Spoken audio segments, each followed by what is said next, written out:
A Igreja Boas Novas em Guarabira convida você a se tornar um patrocinador desse canal e da obra missionária em Guarabira, com a sua melhor oferta, para que possamos fazer mais e melhor. Por ser um ministério independente, sua participação é muito importante para a expansão do Evangelho do nosso Senhor Jesus Cristo. Se inscreva nesse canal, compartilhe os nossos vídeos, dê o seu like, ative o sininho para receber mais notificações, diga de onde está nos acompanhando. Plante a sua semente de fé através do número da conta ou da chave Pix. Geralmente as pessoas que fazem isso, aparece o nome da pessoa. Nós pegamos o nome dessa pessoa e colocamos no caderno de oração. Vamos para a mensagem de hoje. David Poichou, 3 condições para pensar e falar na quarta dimensão. Para começar, precisamos de uma base que nos permita fazer uso dos pensamentos e da linguagem da quarta dimensão em nossa vida diária. Da mesma forma que, para sermos salvos, necessitamos crer e aceitar Jesus Cristo como nosso Salvador, é preciso preencher alguns requisitos básicos para pensar e falar na quarta dimensão. Isso é importante porque forma nossa autoimagem espiritual. As 3 condições que apresento a seguir servirão de filtro e desfarão todos os elementos negativos que estão em nosso pensamento e em nossa linguagem. A primeira condição é o arrependimento.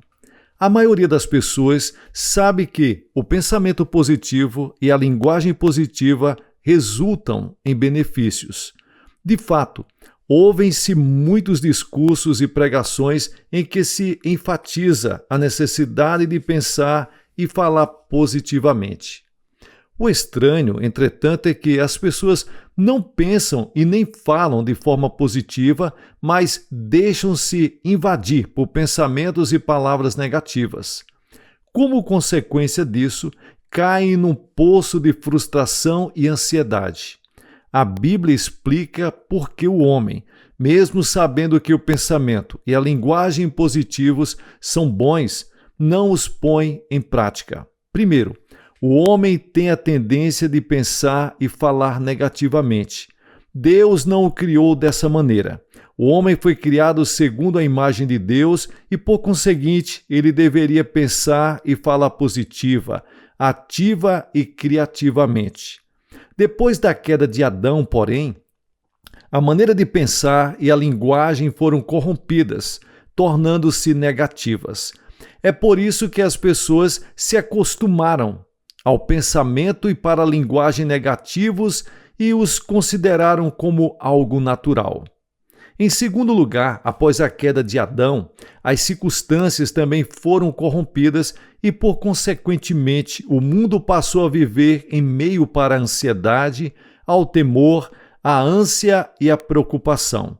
O mundo decaído está cheio de coisas negativas. O que é negativo nos contagia especialmente pelos meios de comunicação em massa, pela TV, pelo cinema e pela publicidade. As notícias são negativas e transmitem uma mensagem que se resume em todos morrerão. Vivemos numa era em que as informações e o conhecimento que o mundo nos oferece nos causam temor. Resumindo, o DNA do pensamento do homem foi corrompido por causa do pecado. Além disso, o homem está exposto a circunstâncias negativas e é por isso que ele vive encerrado em uma jaula de pensamentos negativos. As palavras provenientes de uma mentalidade negativa têm um poder destrutivo extraordinário e acabam destruindo relações pessoais e prejudicando as pessoas ao nosso redor.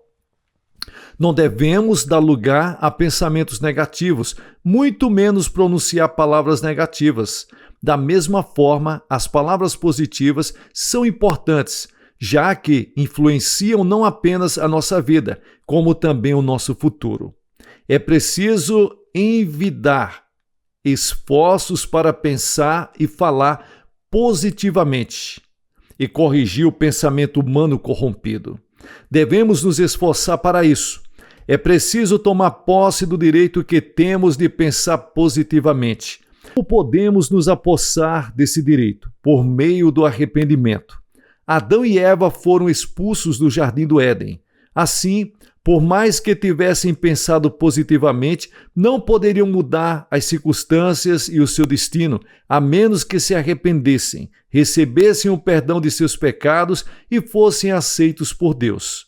Primeiramente, devemos estar em paz com Deus para que o Espírito Santo opere positivamente sobre nossos pensamentos. É por isso que a primeira mensagem de Jesus foi: o reino de Deus está próximo. Arrependam-se e creiam nas boas novas. Mateus capítulo 1, versículo 15. Jesus disse que a primeira condição para a entrada no mundo do pensamento positivo é o arrependimento. É preciso que nos aproximemos de Deus, arrependidos de nossos pecados. O que é o arrependimento? A palavra grega metanoia não somente implica mudança de direção e deixar o pecado, mas também resulta numa mudança total que inclui pensamentos e emoções. Em poucas palavras, arrependimento é mudança de coração. Ou seja, arrepender-se é confessar e pedir perdão pelo egoísmo, pelos maus desejos do corpo, pela cobiça dos olhos e pela arrogância da vida. Arrepender-se é deixar os pensamentos pecaminosos, renunciar ao pecado e voltar a considerar Deus como o centro da vida. Em outras palavras, arrepender-se é inclinar a balança do egoísmo para o teocentrismo, ou seja, colocar Deus em primeiro lugar na sua vida. Rigorosamente falando, por mais que você passe anos congregando numa igreja, se vive uma vida egocêntrica, conforme sua mesquinharia e seu pensamento pecaminoso, você não terá experimentado um arrependimento genuíno. O arrependimento implica não somente mudança do pensamento do coração, como também deixar o pecado, renunciar ao egocentrismo e voltar-se para Deus. Um arrependimento sem obras para nada serve. É por meio de um genuíno arrependimento que adquirimos o direito de pensar positivamente. Por mais que alguém pense e fale positivamente, se não se arrepender, encontra-se em inimizade com Deus e assim não pode contar com a justiça divina na operação de milagres positivos. É preciso arrepender-se de todo o coração e fazer que Deus ocupe o centro da vida. Segunda condição, identidade. Uma vez que tenha sido transformada a essência do pensamento corrompido e sua vida se tenha tornado teocêntrica com o objetivo de pensar e falar positivamente, você deve ter uma clara identidade de que é um santo filho de Deus. Que pai daria uma pedra a um filho que pede pão? Que pai daria uma serpente a um filho que pede peixe? A Bíblia diz: se vocês, apesar de serem maus, sabem dar boas coisas aos seus filhos, quanto mais o Pai de vocês, que está nos céus, dará coisas boas aos que lhes pedirem. Mateus capítulo 7, versículos 11. A identidade que afirma sermos filhos de Deus nos trará a confiança de que Deus Pai nos protegerá sempre. Há muito tempo, vi no jornal uma foto que me chamou a atenção e não pude deixar de rir. Na época, Kennedy era o presidente dos Estados Unidos. A foto mostrava como Kennedy se reuniu com os ministros de cada secretaria. Obviamente, a reunião era de caráter sério e confidencial. Além disso, os que ali estavam reunidos discutiam um tema de caráter mundial, não de caráter nacional. No entanto, ao observar com mais atenção, notei que a câmera havia captado o momento em que o filho do presidente John Kennedy Jr., debaixo da mesa, puxava as calças de seu pai. Se aquele menino fosse um estranho, com certeza teria sido detido pelo pessoal da segurança.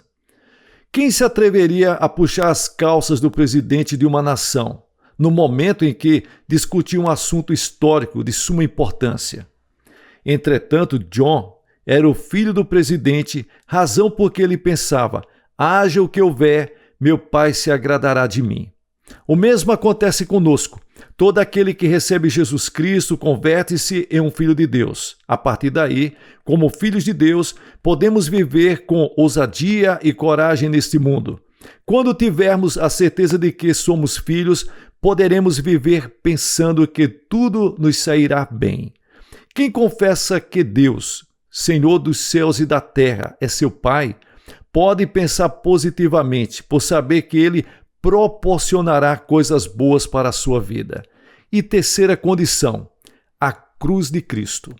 Para viver positivamente é preciso ter um fundamento justo. A vida cristã não consiste simplesmente em confessar, eu creio.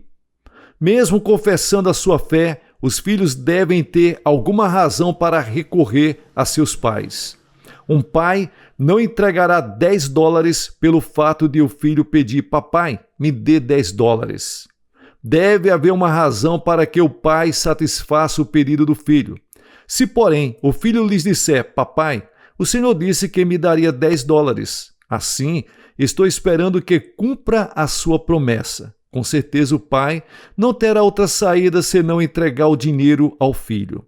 Precisamos nos apegar para a redenção da cruz de Jesus Cristo, que é o nosso fundamento legal. Pelo fato de termos pecado, todos merecemos ser deixados de lado.